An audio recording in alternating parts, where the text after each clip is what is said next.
Ayan. Snowy again.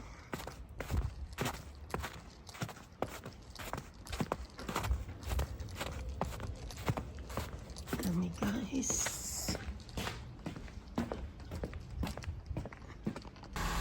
Malamig na umaga. Linis na ang house. Dumaan din ako guys sa clinic, kumuha ng gamot.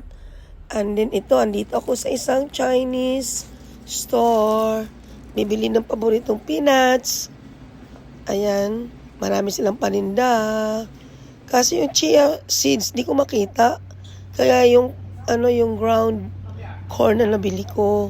Gusto ko i-try yung corn rice. Andito naman ako ngayon sa restaurant. So,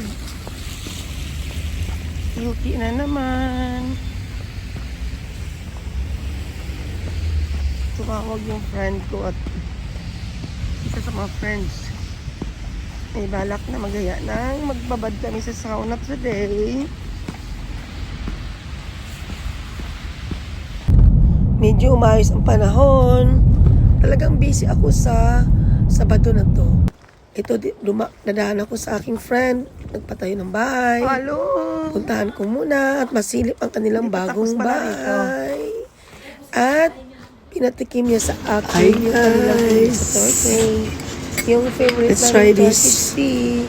And Turkish delights. Ayan, sarap po. Turkish delight. Sarap. Hindi siya matamis.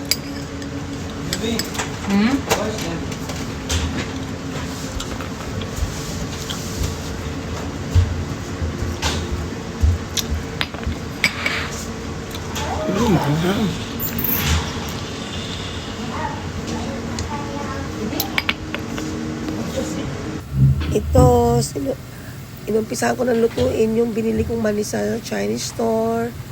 Kasi favorite din ng anak niya, tsaka ng friend ko.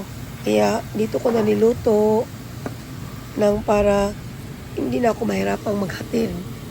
Yan guys, inuuna ko muna yung bawang para maging crispy. And then, lulubog ko na yung peanuts. Yan. Favorite talaga namin ngayong mga nung matikman naming masarap pala.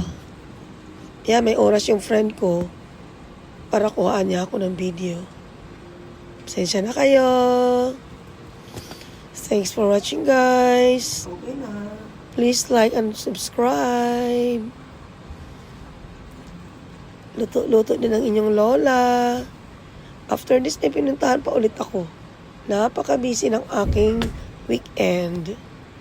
Yeah. Talagang super busy. Ayan na guys, ang luto na adobong mani. Thanks for watching. Please like.